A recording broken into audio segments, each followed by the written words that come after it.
Hey, how's it going, everyone? Just back in with another video. This one is on these so-called UFOs, which I teach that are the Chariots of God. Okay, and there are the clouds, the wheel within a wheel, chariots like a whirlwind. There's a lot of ways that they're described in the Bible, and even described as a white horse. And so which is what Christ will return on. So they're described in many places too as like beasts, and they're given animal characteristics. And so they're everywhere, in the Bible. And recently I did a lesson on Zechariah where, they're making a description of a candlestick with a bowl on top, and with lights on it, and that's referring to a UFO. And so most people would think like, what are they talking about? But again, these quote unquote UFOs are common knowledge to the Israelites and even Sodomites, because they would have known that that's what was used to, burn their land, and then the people there in Sodom. So even the other nations are aware of them and then what they're capable of. It's amazing. And so, again, we live in a different time now where, we're coming into remembrance of these things. Which is a lesson that I just did recently on the sequence, where in John 16, where we're going to remember, the former things.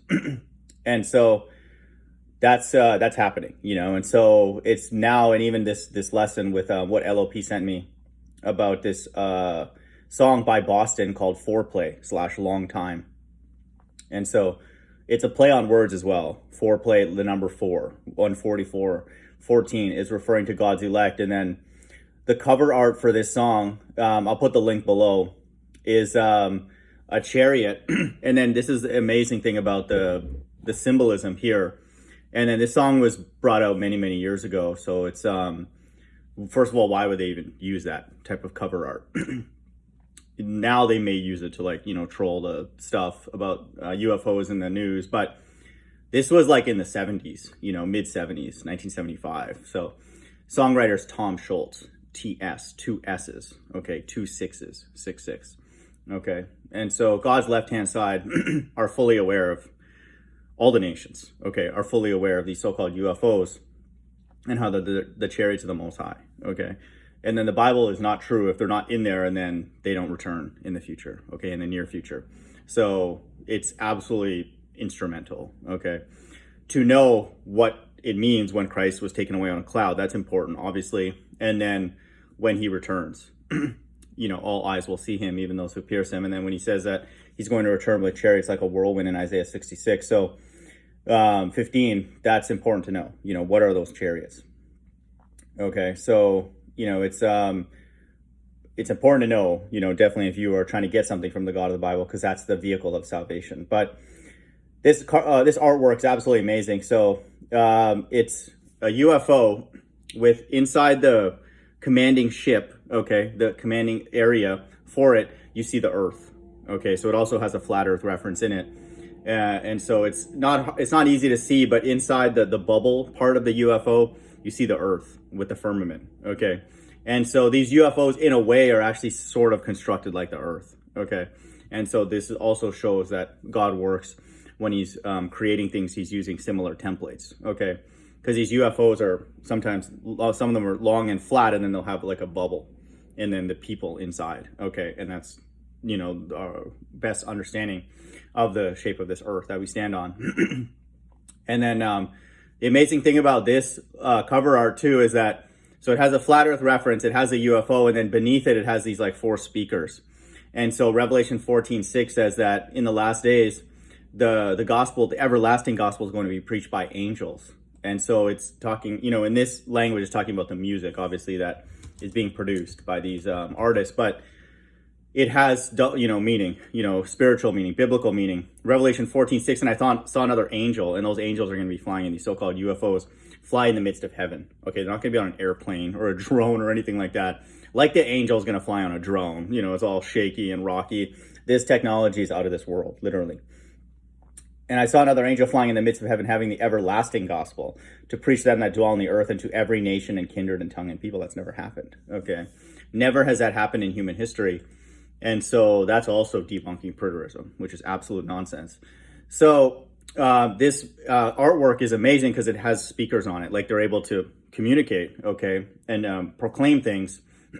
And then the cool thing about this artwork too is that it has two other smaller ones next to it.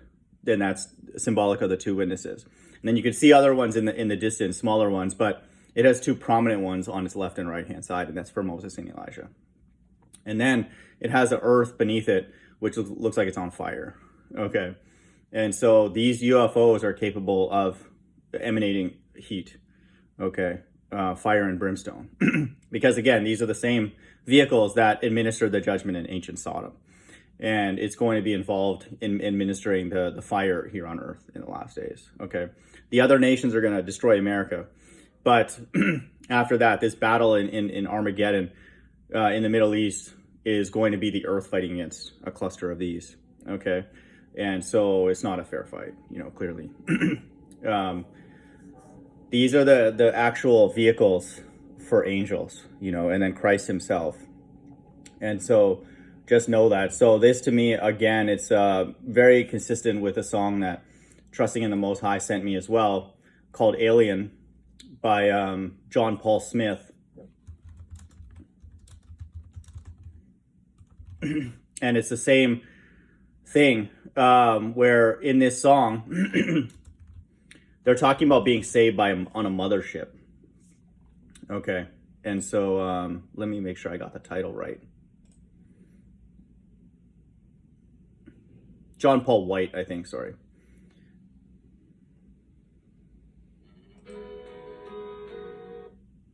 Yeah, John Paul White, song called Alien. I'll put that link below as well. And so, you can see this song was in 2014. So these musicians, again, I don't want to speculate necessarily, but very likely a lot of them are on God's left-hand side. They're very aware of God's right-hand side, and then God just fundamentally, and then the Israelites and the God of the Israelites. And then, because in this song, this person's talking about salvation on a mothership. And then if you look at his avatar for his channel, John Paul White, he's got the one eye symbolism. He's got the left eye darkened. Okay.